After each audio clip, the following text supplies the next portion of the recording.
The text message pinged on Sarah's phone, the cheerful tone a stark contrast to the knot of anxiety tightening in her chest. It was her mom again. "Honey, your brother's really upset. Can't you just reconsider? It's not like you're wearing it." Sarah sighed, running a hand through her already disheveled hair. She was working from home today, trying to focus on a complex data analysis, but the constant bombardment of guilt trips was making it impossible. The image of the ring, nestled in its velvet-lined box, flashed in her mind. The ring. A vintage beauty with a delicate filigree setting and a small but sparkling diamond. It wasn't flashy, but it was elegant, timeless.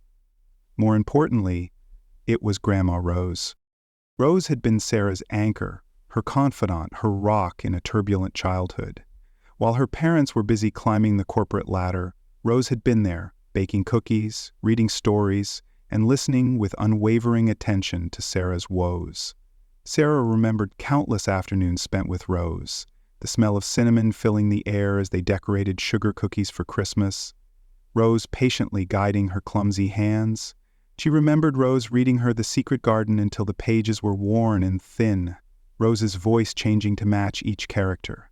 She remembered the tearful heart-to-hearts they had when Sarah faced the inevitable dramas of teenage life, Rose always offering a listening ear and a perspective that calmed even the most raging storms.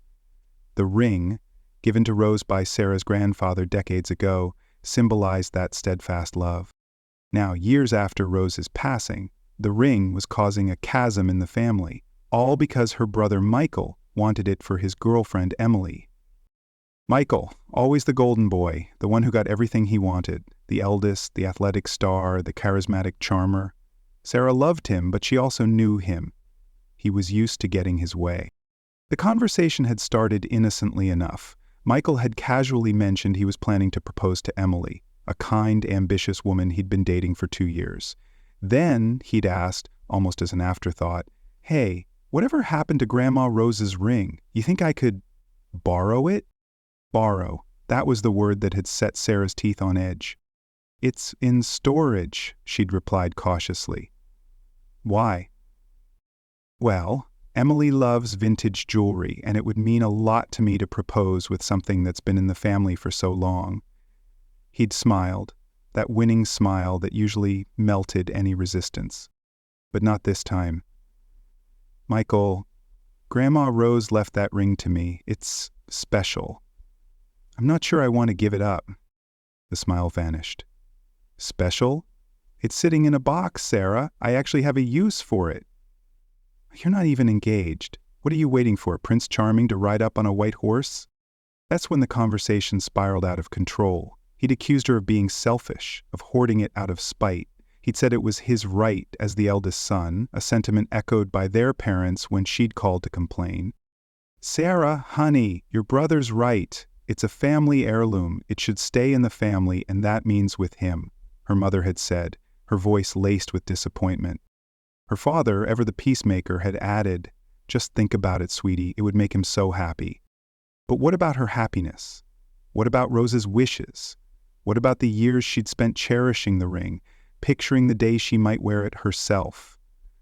A wave of grief washed over her, sharp and unexpected. It wasn't just about the ring. It was about losing Rose all over again.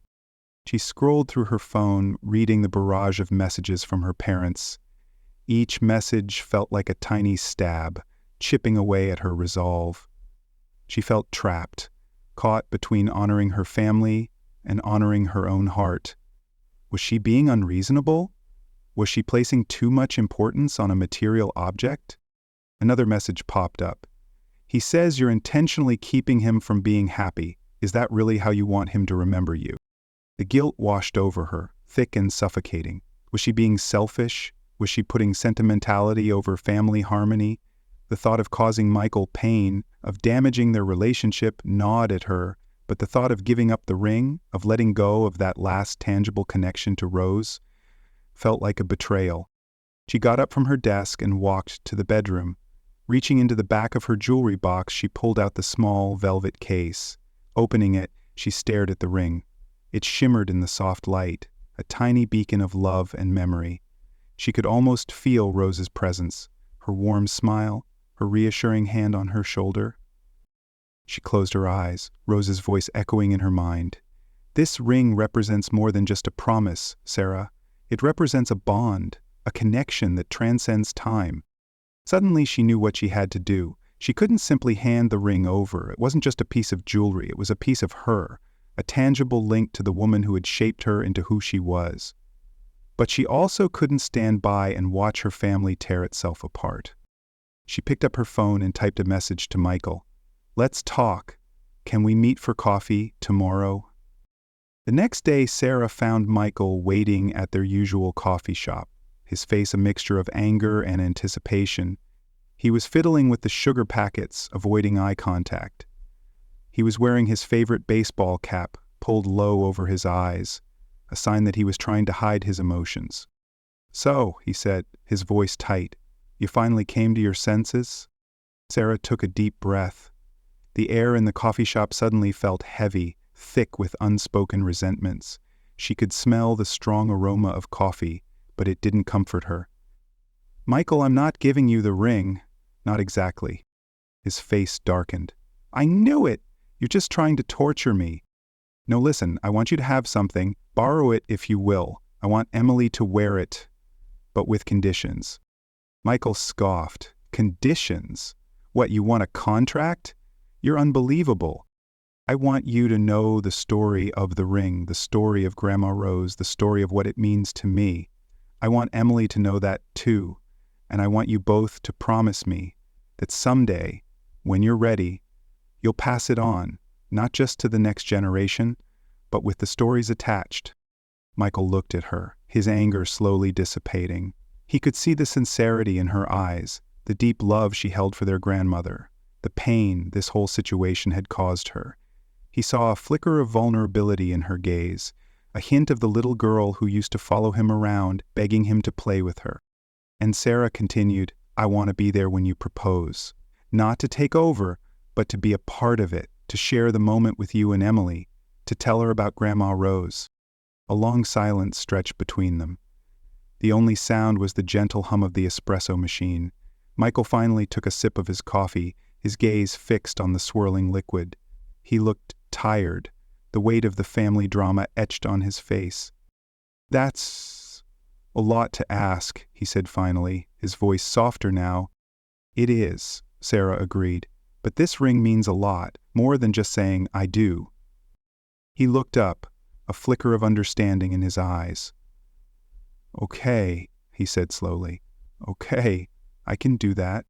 The tension in the air eased. It wasn't a perfect solution. There were still unresolved feelings, unspoken resentments, but it was a start. It was a step towards bridging the chasm that had opened between them. They spent the next hour talking, really talking, for the first time in years. Sarah told Michael stories about Rose, about her unwavering love, about the lessons she had learned from her. Michael listened, genuinely listening for once. He even shared some of his own memories of Rose, memories Sarah hadn't heard before, filling in gaps in her own understanding of their grandmother. He spoke about how Rose had taught him to ride his bike, the patience she had shown as he wobbled and fell, scraped knees and tear-streaked cheeks. He spoke about the quiet evenings they had spent together, Rose teaching him to play chess, her gentle guidance helping him develop his strategic thinking. As they wrapped up, Michael said, "So, about Emily, I should probably tell her all this too, right? Before I even think about, you know." Sarah nodded. "Definitely, and I'd like to meet her. Really meet her, not just the polite hello at family gatherings. I want her to understand why this ring means so much." A week later, Sarah found herself sitting across from Emily at a small Italian restaurant. The restaurant was dimly lit, the soft candlelight creating a romantic ambiance. The air was filled with the tantalizing aroma of garlic and herbs, but Sarah found it hard to concentrate on the menu. Emily was everything Sarah expected, warm, intelligent, with a genuine kindness that radiated from her. She had a bright, open face and a quick, engaging smile. Sarah also sensed a quiet strength, a backbone of resilience that hinted at a life lived with intention. Emily was wearing a simple, elegant dress, and her hair was pulled back in a neat ponytail. She looked like someone who knew what she wanted out of life, and was determined to get it. "Michael's told me a lot about Grandma Rose," Emily said, her voice gentle. "And about the ring. I feel a little overwhelmed, honestly. It's a beautiful ring, but knowing its history, knowing how much it means to you, I don't want to feel like I'm taking something that's rightfully yours." Sarah reached across the table and took Emily's hand. Emily's hand was warm and calloused, a testament to her active lifestyle. "It is rightfully mine in a way, but it's also meant to be shared. Rose wouldn't want it gathering dust in a box. She'd want it to be a symbol of love and commitment, just like it was for her and Grandpa." Emily's eyes glistened. "That's really beautiful, Sarah. Thank you." Sarah then told Emily stories about Rose painting a vivid picture of a woman who had loved fiercely, forgiven easily, and lived life with unwavering grace. She described Rose's laughter, the way she smelled of vanilla and lavender, the wisdom she imparted in simple, everyday moments. As Sarah spoke, Emily listened intently, her eyes wide with fascination. She asked questions, probing deeper into Rose's life, eager to understand the woman who had left such a profound impact on Sarah. She learned that Rose had been a teacher, dedicating her life to shaping young minds. She learned that Rose had loved to garden, creating a vibrant oasis of flowers and herbs in her backyard. She learned that Rose had been a master storyteller, captivating generations with her tales of adventure and romance. "You know," Emily said after Sarah finished, "Michael told me Grandma Rose always said the key to a happy marriage was compromise and communication. It sounds like you two are already practicing that." She smiled knowingly. "We're trying," Sarah admitted, a small smile playing on her lips. "It's not easy, but we're trying." The weight on her chest seemed to lighten with each word she spoke. She felt a growing sense of connection to Emily, a feeling that they were both part of something bigger than themselves. Later, as Sarah walked home, she replayed the conversation in her mind. She had been nervous about meeting Emily, worried that she wouldn't be able to connect with her. But Emily had surprised her. She was genuine, compassionate, and deeply appreciative of the history and significance of the ring. Sarah realized that Emily wasn't just a recipient of the ring, she was a steward of its legacy. Sarah felt a wave of relief wash over her, mingled with a flicker of hope. Maybe, just maybe, this whole thing could work out. Maybe Emily would understand the weight of the ring, the responsibility that came with wearing it. The following Saturday, Michael called. "We're going hiking," he said, his voice unusually excited. "Emily wanted to go to that waterfall you told her about, the one Grandma Rose used to take you to. Want to come?" Sarah hesitated. She hadn't been to that waterfall in years, not since Rose had passed away. The thought of returning without her filled her with a bittersweet ache. The memory of Rose's laughter, echoing through the trees, the feel of her hand in hers as they navigated the rocky path, was almost too much to bear. But then she thought of Emily, of her genuine interest in Rose's life, of her desire to understand the woman who had meant so much to Sarah, and she knew she had to go. She couldn't let her grief keep her from sharing this special place with the people she loved. The hike was beautiful, the air crisp and clean, the forest floor carpeted with fallen leaves. Sunlight streamed through the canopy, dappling the path in golden light.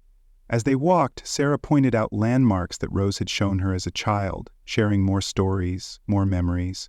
She showed them the old oak tree, where Rose had carved their initials, the hidden grotto where they used to play hide-and-seek, the small patch of wildflowers that bloomed every spring. When they reached the waterfall, Emily gasped. "It's even more beautiful than you described," she exclaimed, her eyes sparkling with delight. The water cascaded down the rocks in a thunderous roar, creating a fine mist that kissed their faces. The air was thick with the scent of pine and damp earth. Michael led Emily to a small clearing overlooking the cascading water. He turned to Sarah, his eyes filled with a mixture of nervousness and gratitude. He took a deep breath, the anticipation palpable in the air. "Okay," he said, taking a deep breath. "This is it." He took Emily's hands in his voice trembling slightly. "Emily, you know how much I love you.